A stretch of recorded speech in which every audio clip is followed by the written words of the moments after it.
Welcome to the Cory Lee Show, where our focus is on building leaders and transforming culture. My name is Cory Lee, and in each episode, I aspire to ignite something on the inside of you that encourages you to grow yourself and to make an impact on the world around you. Welcome to the Cory Lee Show.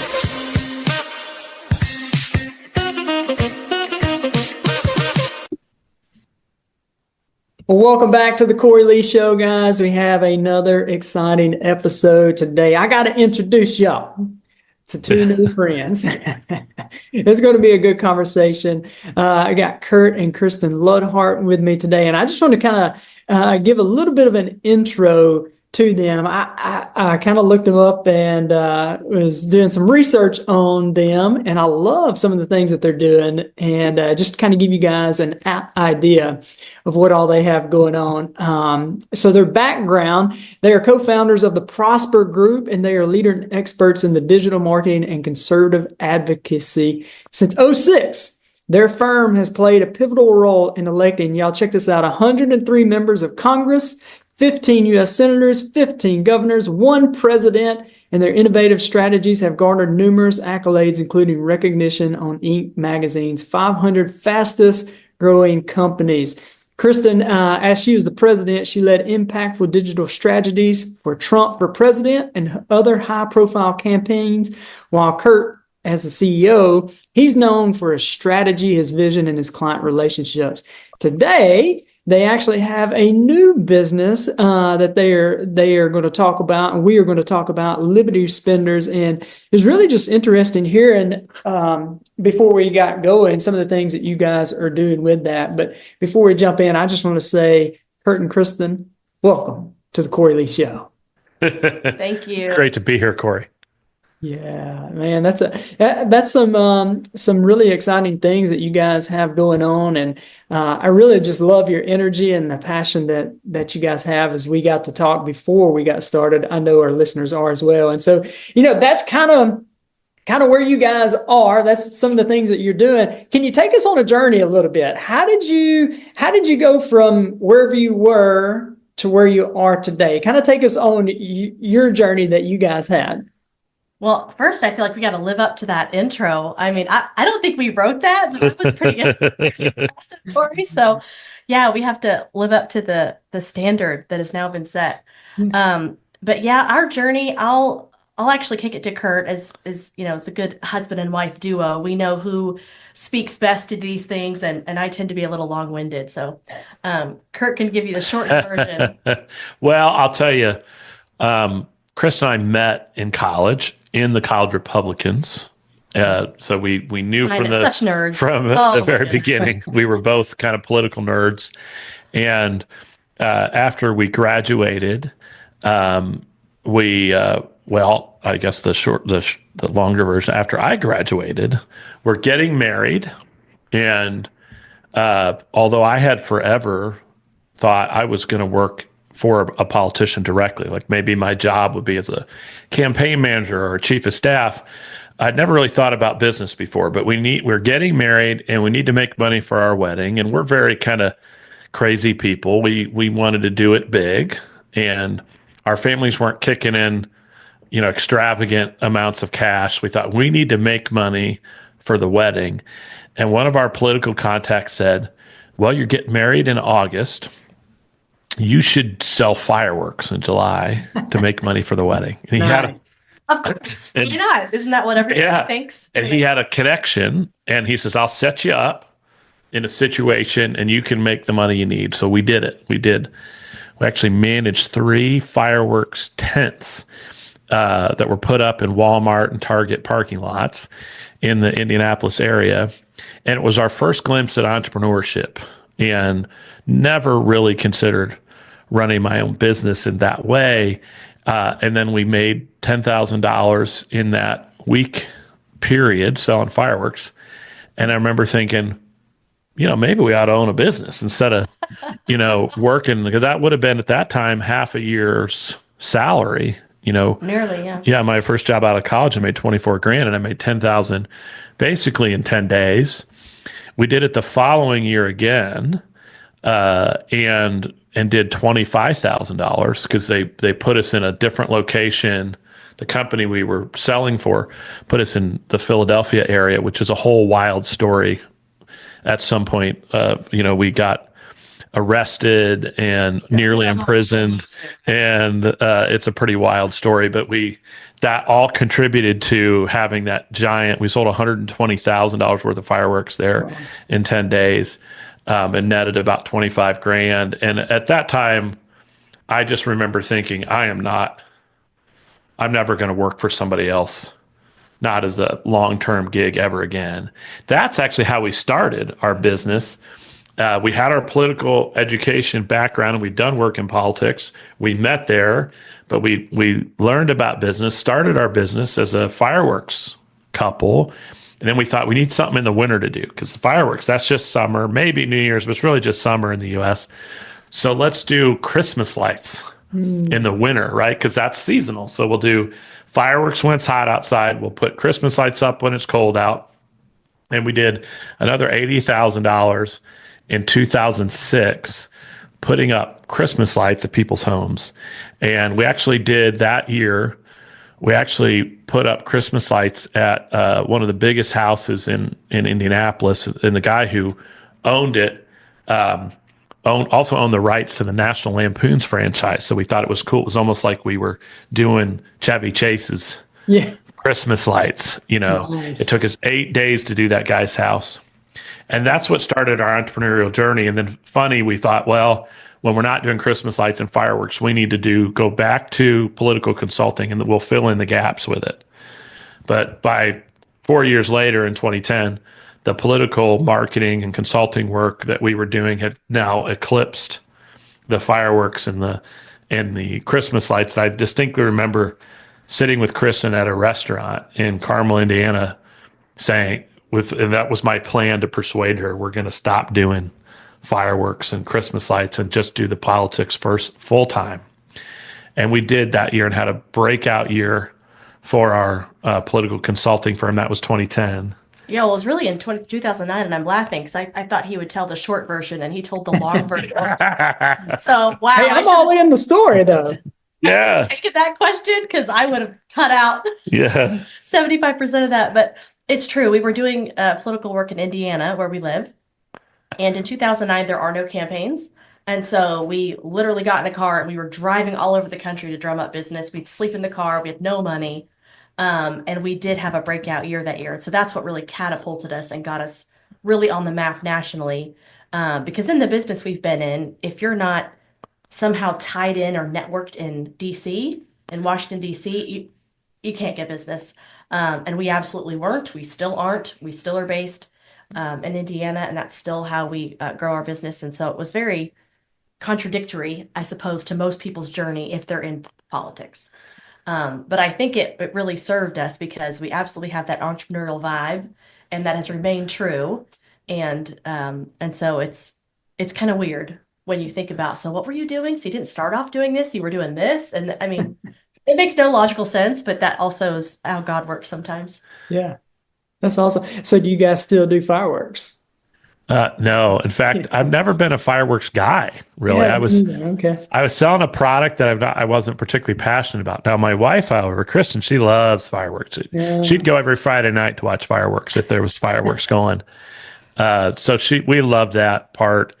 But I love more the entrepreneurial energy of it, right? Because it was 10 days, sell everything you can sell, and just move this product. And so we were really aggressive when we were doing it, which I think the company we were selling their brand, the company they just really loved us. They came and visited our location in person and wanted to see what we were doing. And I think the answer was we were just crazier than everybody else they worked with. I mean, we'd mark up the prices. It's TNT fireworks, which you will see sold in Walmarts and places. Oh, yeah. And they'll give you the price sheets, and we're entrepreneurial. So when things were running out, I'd cross that off. I'd make my own prices. I'd triple it, if I supply and demand.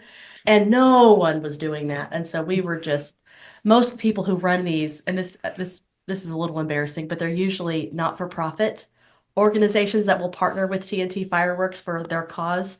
And so people would come and say, "Oh, who are you supporting?" And it was so embarrassing to say, "My wedding."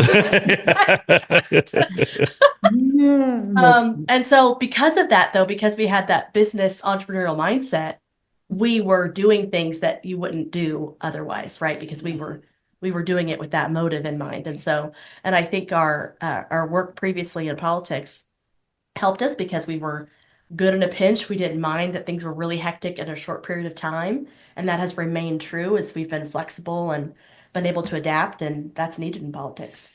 Yeah. And I'll tell you, Business, right? they're a great company for anybody who wants a little side hustle.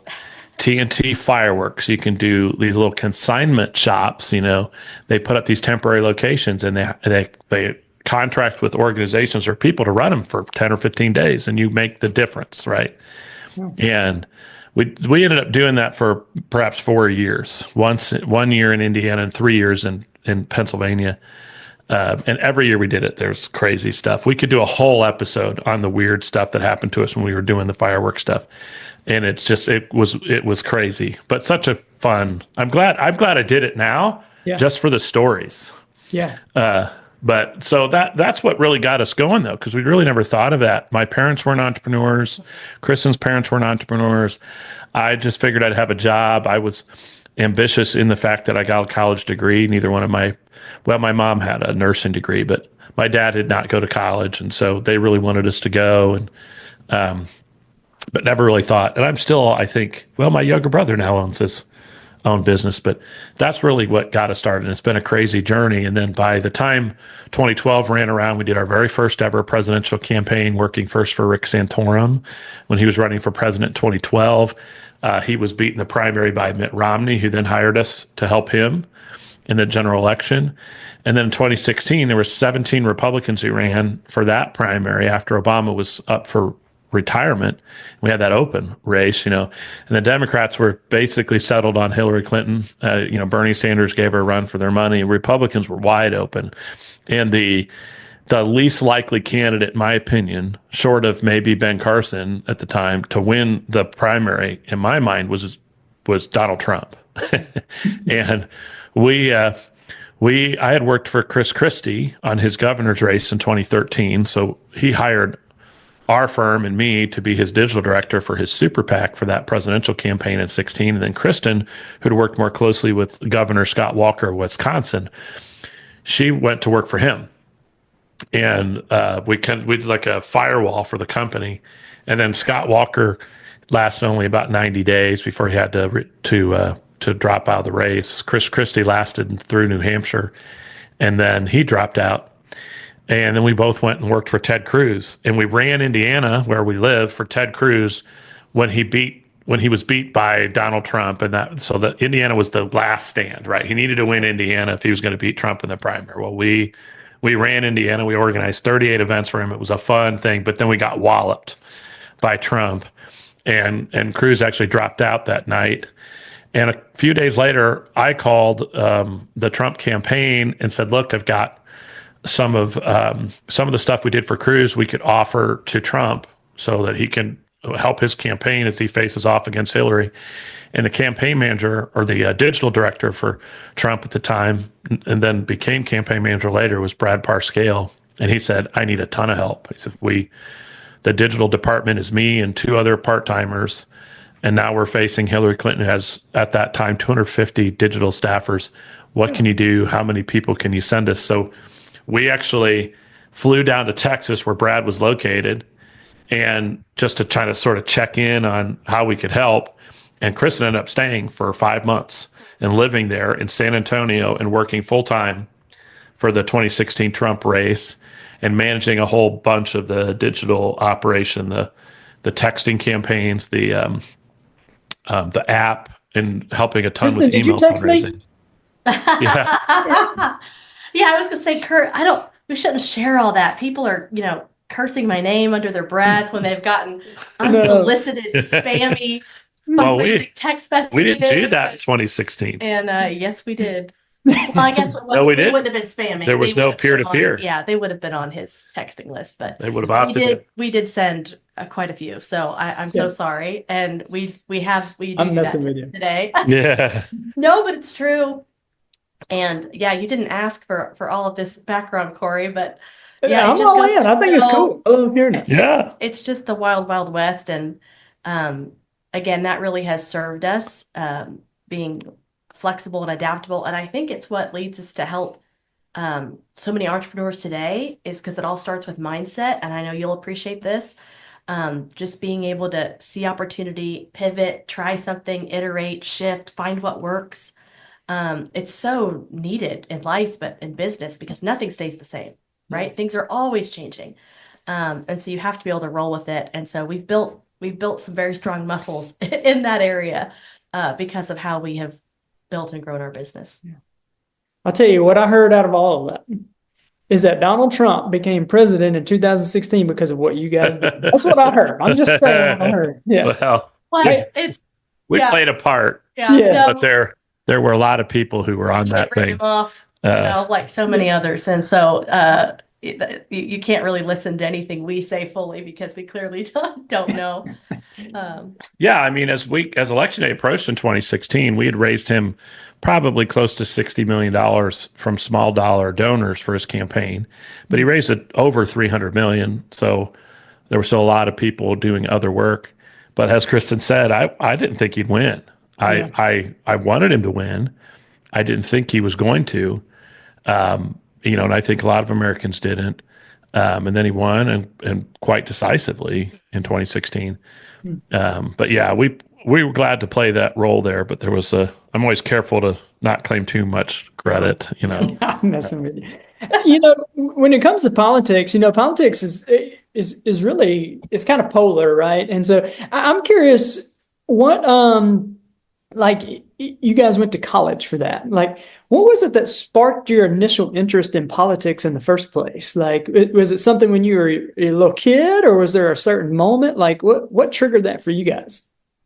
Well, it's a great question. And as anything, Kurt's and my stories are different. We did go to Indiana Wesleyan University, a great, great, great school, and, small Christian college. And, Kurt, we just couldn't be more different. I mean, he when he talks about his background, he talks about how he was in high school going to school with a briefcase.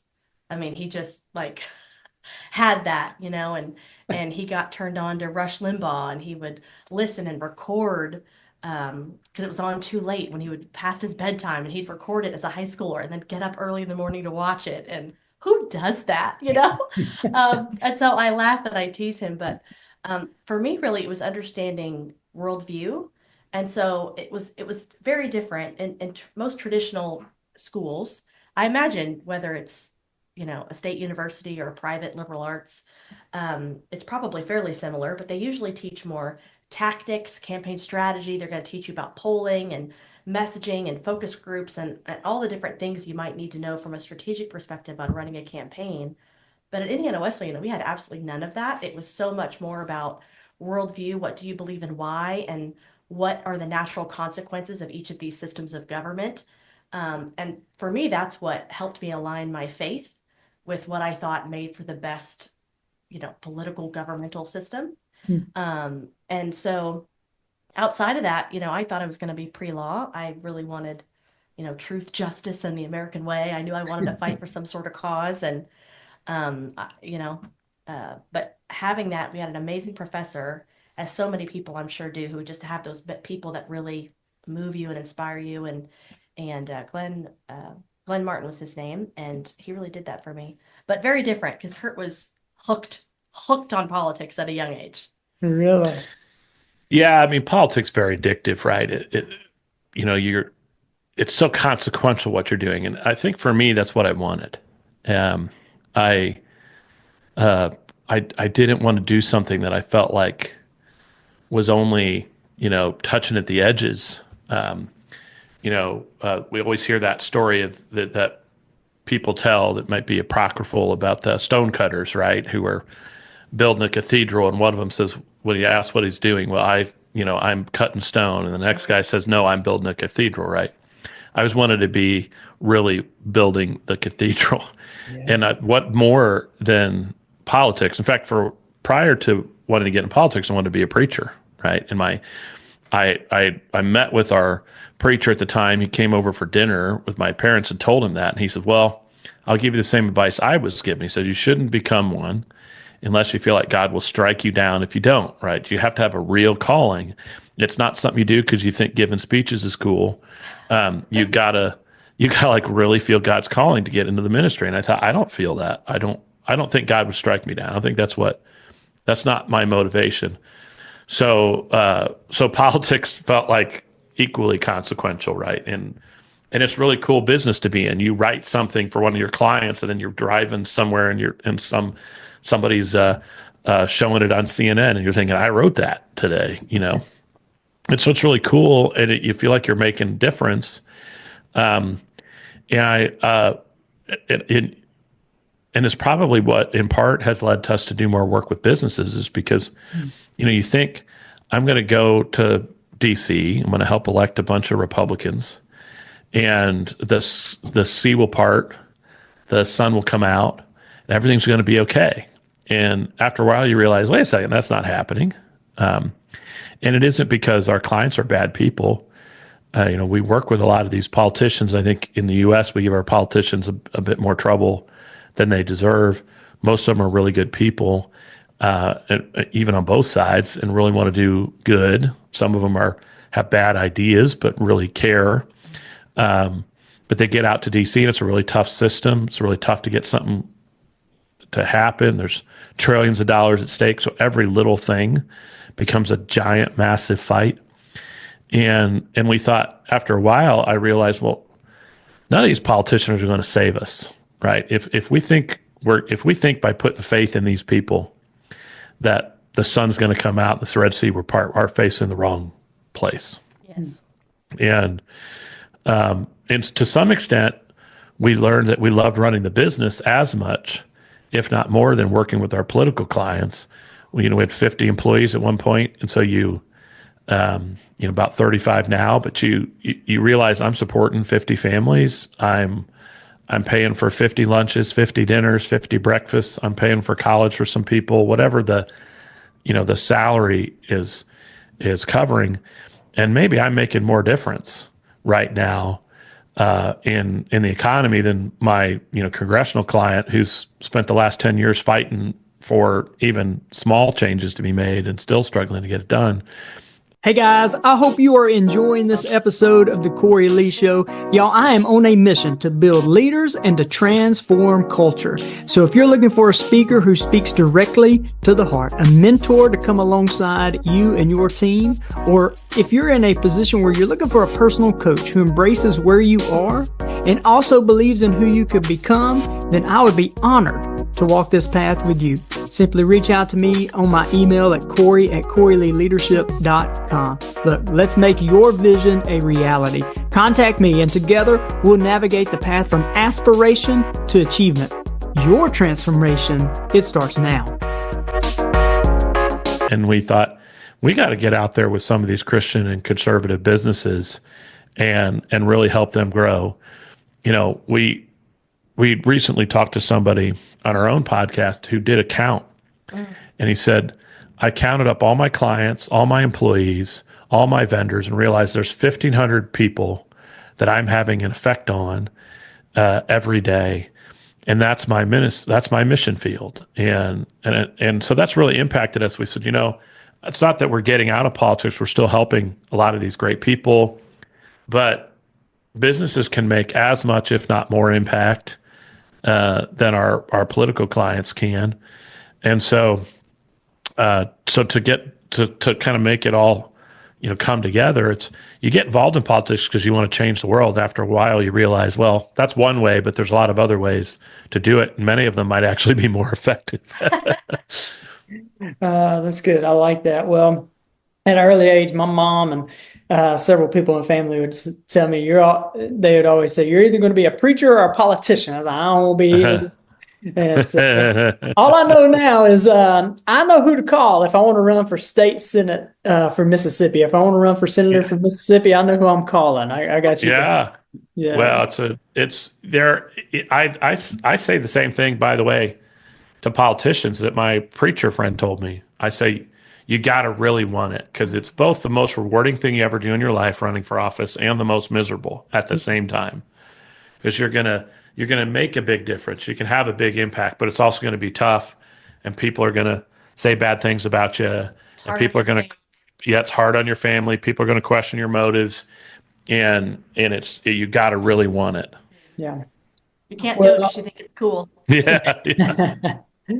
well, I want to talk a little bit about behind you guys. I know those listening to the podcast, not on YouTube, can't see this, but you got a sign behind you. It says Liberty Spenders, and that's what you guys are doing right now and focusing in on entrepreneurs. Tell us a little bit about what is a Liberty Spender and what do you guys do?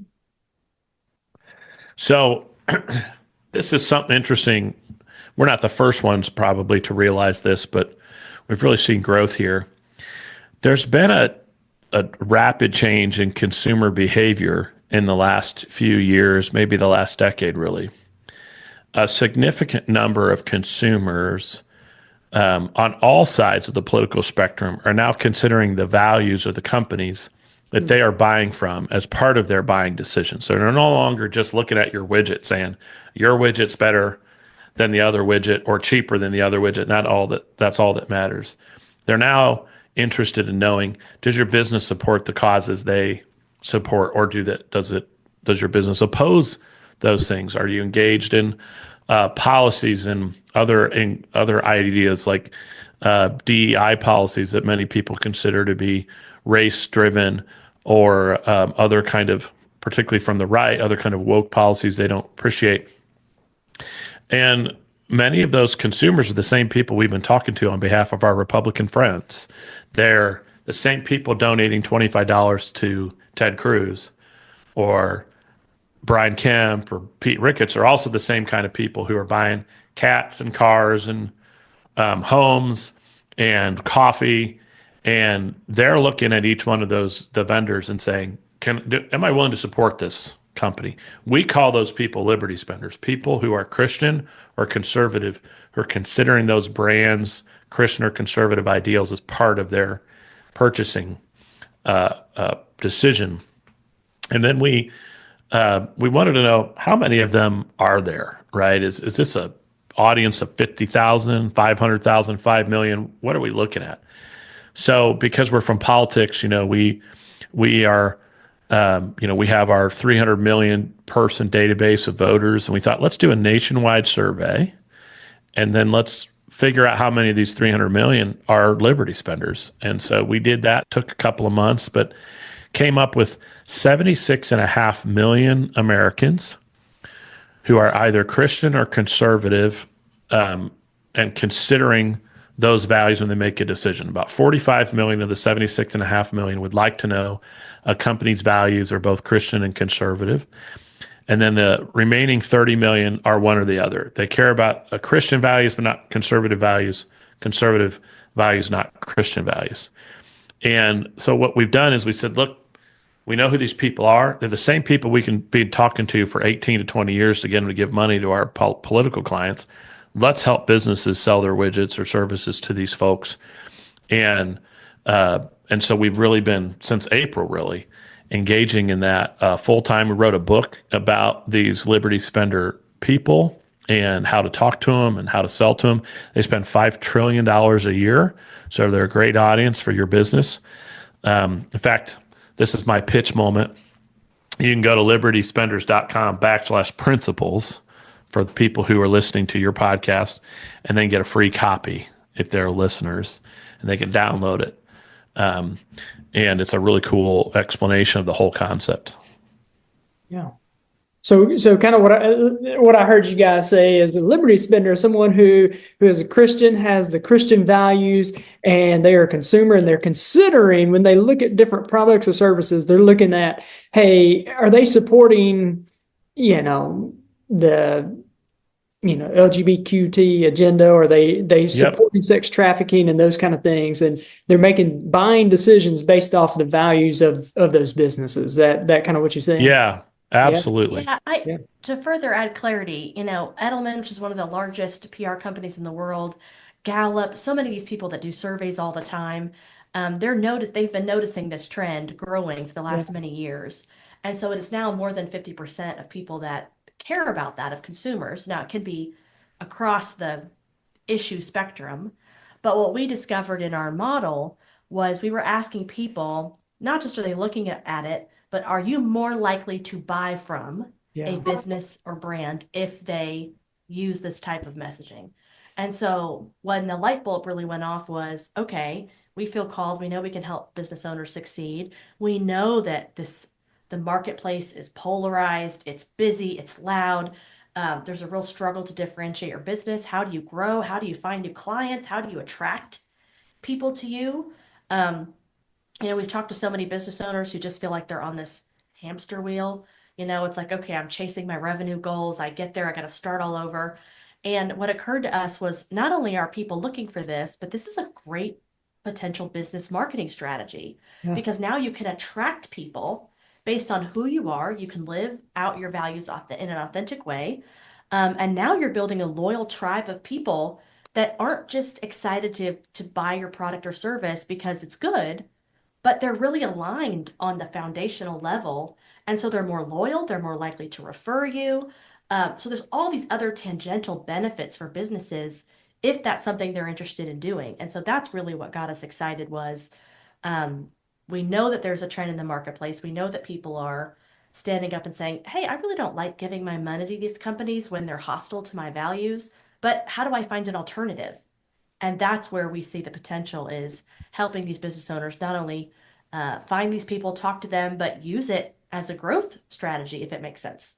Yeah, yeah, and as I'm hearing you talk, I actually can kind of see that as well. You asked me before we got going. I told you about a friend I have up in Northwest Indiana. He's probably listening, but you asked me how did I get connected with him? Well, it was through a Facebook ad that I wrote out, and it was geared towards faith-based entrepreneurs who are looking to grow themselves or grow their business, but not at the expense of their faith, family, or the fitness. But I worded it in such a way that it spoke to me and it spoke to him, and that's kind of what you're saying. And I do it as well, right? Like I buy based on some of those things. Yeah, absolutely. I think people, as a general marketing principle, they want to be everything, and it's so much powerful, in our opinion, to be something to somebody than everything to nobody. Yeah. And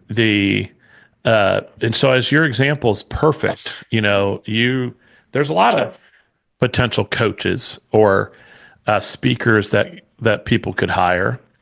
If you Googled, motivational speaker or speaker for my business retreat, I don't know how many results you'd get, probably hundreds, not thousands.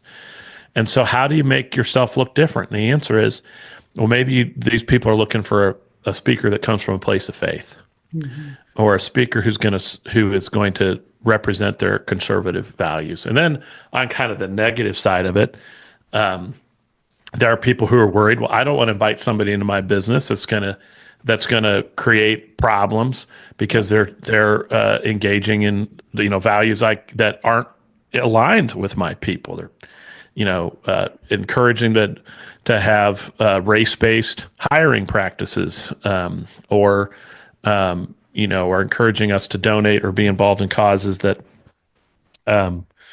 we don't support. So that's that's kind of the, if you will, there's the negative side of like what might drive somebody away from you. Yeah. You saw that with Walmart, right? Just last week, Walmart announced a bunch of policy changes because they were getting feedback from their customers. They didn't appreciate their DEI policies, that they're hiring vendors based on whether or not the vendor is a minority. So they're essentially engaging in affirmative action policies and saying, if you're a minority business owner, we're going to buy from you. So it's a race-based vendor policy, or they're engaging in other DEI initiatives. They were sharing employee and other data with LGBT organizations, and they walked much of that back as a response to complaints from their consumers. And so, that's the kind of thing. There's a positive side to it, like, hey, you can attract people, but there's also kind of you know, people are looking to get away from businesses they think are kind of counter to their values. Yeah, yeah. But that kind of goes into the old marketing thing that we talk about, finding your ideal client. You're trying to find Yeah. an ideal client, right? You attract that ideal client by some of that. Yeah. Yeah. Well, it's we call it conviction driven marketing in our book. It's the idea that find that ideal client not based on demographics alone, find them based on what are their convictions. Because the demographics are ultimately meaningless in many ways. But when you can connect with people on the level of their convictions, you've got them. And we also discuss the concept of renting versus owning. When your only connection with your customer or client is the fact that they think your product is 15% more functional than your competitor or 15% cheaper, you're in a tough place, because in this marketplace, anyone can come running in just a couple of hours and say, I'll offer you something similar for 20% cheaper, or hey, I just came up with a new innovation. And so what you want is the kind of rent owning kind of relationship you can have with a customer when you're connected with them on the level of convictions and not just on features and benefits and price and that sort of thing. Those things go away. And it's hard to keep that going in this marketplace these days. Well, let me ask you this, Kurt. So if I got my business there and I want to start, I love what you're saying. What would you suggest as a first step if I really wanted to start tapping into that and be more strategic with my outreach and marketing and values based? Like what would be like a good first step right there? Well, we teach the 5 Ps in our book. Every company who wants to engage in conviction-driven marketing needs to align on the 5 Ps. First, it's kind of understanding the people. We like to joke that no matter what you sell, there's a Liberty spender for that, right? So you work with businesses. We can tell you in our 76.5 million, which of those people own a business, right? Or which of them are professionals that make a certain amount of money. And so you want to start with people. You want to understand your positioning. That's key. Some businesses that market in this way are really open and out front. So your Facebook campaign you ran, you are very open that you're a person of faith in that ad and you're looking for other people of faith. Chick-fil-A, which is one of the best known companies that I would say really has run up the score with Liberty spenders, never once says any of that in their marketing. Yeah. Now, they're closed on Sunday, so you kind of get it. But their billboards have cows telling you to eat more chicken, right? It's not, there's no faith marketing in it. Now, Hobby Lobby is more upfront about it. That's another $7.5 billion a year business that are run by people of faith. They run ads in the newspapers with Jesus in the ads. You know who these people are. You can't walk into a Hobby Lobby and not realize that these people are people of faith, because it's all over. They're selling Christian books at the exit. They have a bunch of Christian themed decor, products, the whole deal. So getting your positioning right, knowing how you want to talk about it is key. Having a good story. So, we also talk about proof in our 5P model and also how to do a product rollout. But I suspect the best way to answer your question, they can always pick up our book. That's an easy way to do it. But we give it away for free. So there's no cost to anybody to pick it up and pick up some tools. And then once they do that and they get kind of familiar, it's really just understanding, I think, what is best aligned. If you're going to start anywhere, what's best aligned? Some people are very comfortable talking about their faith, don't want to talk about their politics, and that's okay, right? Some people are a little more comfortable talking about their politics, but not their faith. So really figuring out what's really aligned, because the worst thing to do here is to say, I really want to do this conviction-driven marketing thing, and then talking about yourself or your business in a way that's not true, right? You wouldn't want to pretend to be a person of faith. We've all been pitched by vendors who talk about their faith a ton, and you just get this vibe that that's a sales tactic, not a not an authentic thing. Yeah. And so I think read the book, look at the 5 Ps, but probably the first place to start would be what's really authentic Yeah. to you. I like that. That's good. So if there's somebody listening out there and there's like, oh man, I like the sound of that. I can see that. Like if they wanted to reach out to you, one, how do they do that? And then what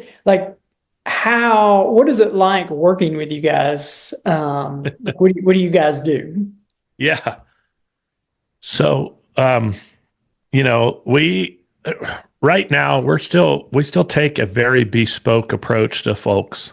You can find us, go to libertyspenders.com/principles and get the book. There's also a contact us on the page, so you can reach out to us directly. We do a discovery call with people and just kind of get a sense of what is it that they need, how can we help, and then make recommendations from there. And for some people, we've guided them almost as an outside consultant. Other people really come in almost like a marketing agency, and we can and are capable of doing everything from running ads to helping them with public relations or getting them in front of conservative or Christian influencers, a whole host of things we can do. So it's pretty, we like to look and see what the client needs and develop a plan with them as opposed to just giving them some kind of cookie cutter. Yeah. Yeah. And if I could emphasize something, it's just that, Kurt alluded to it. We wrote this book and we're not trying to sell it or make money from it. I really think this can be helpful to take some things that we've learned and consider it.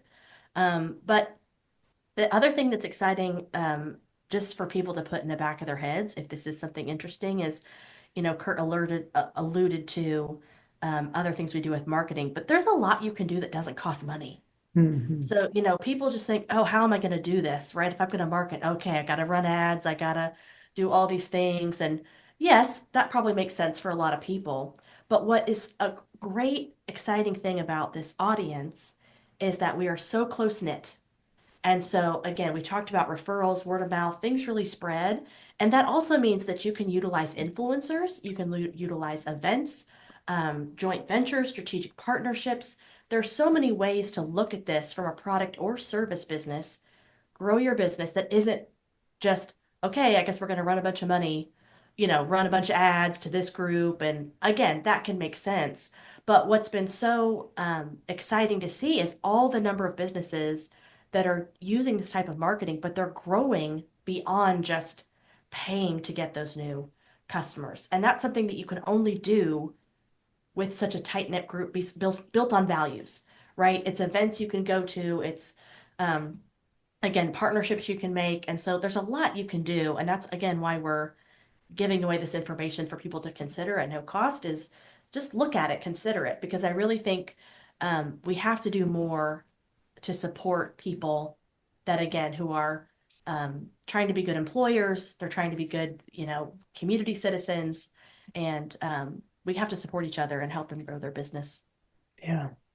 I love that. It's good stuff. Well, guys, you guys have added a ton of value to me. There's something, a lot of that you said stood out to me, but one thing you said, there's 76.5 billion? Million. Okay. 76.5 million. Okay. Maybe it's, we're not quite at 76.5 billion. Maybe in a few decades, we'll see, but 76.5 million Americans. So we haven't surveyed anyone overseas, although Liberty Spenders exist everywhere, but 76.5 million Americans. And they're spending $5 trillion, right? Yep. That's that's a powerful stat. Every year. And so, and these people, they buy everything. I try to tell folks, sometimes I'll talk to them about this concept. I think, okay, that probably works for Black Rifle Coffee Company, but it wouldn't work for my business. And I tell people there's a Liberty Spender for any product or service, because they're all just normal people. Yeah.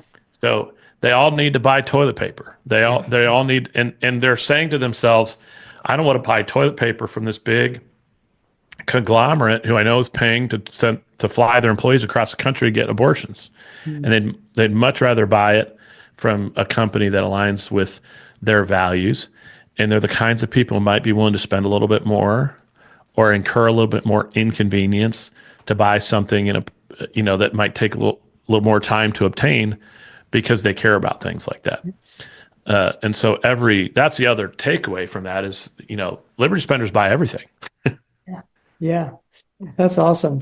Well, Kurt and Kristen, I really have enjoyed our conversation. I love what you guys are doing. I think it's awesome. I love the stories about starting out. It's so entrepreneurial the way you started out. I was like, yeah, let's. How are we going to pay for our wedding? Well, let's sell fireworks. Yeah, that's great. I love that. It's so entrepreneurial. And so just really want to say thank you guys for coming on. And one more time, I know you've shared it twice already, but one more time, if somebody wanted to reach out to you, you said you've created a link and there's also an opportunity to download or to get your book on that link. So yes. What was that link again? It's libertyspenders.com/principles. And you can download a PDF copy of our book there. And you can also download a couple other things. Plus, you can book a time with us if you'd like to chat. Yeah, awesome. Well, we'll have that in the show notes as well, so you guys can check that out. And really highly recommend you guys connecting Kurt and Kristen. Stay up to date with what they're doing. I think that's good stuff. And I really want to say appreciate you guys for coming on. Thank you for your time. And also thank you guys for taking a listen. And if there's something Kurt and Kristen shared that really stood out to you, make sure to comment or reach out to them. Let them know how they made an impact on you. And make sure you like and subscribe so you can stay up to date with any of the latest episodes of the Cory Lee Show. And we hope you guys have a great day and God bless. 3, 2, 1. Okay. Thanks for joining me today. I hope I have added value to you. And if you have found value in this episode, let me know. Drop a comment and make sure you share with a friend or family member. See you next episode.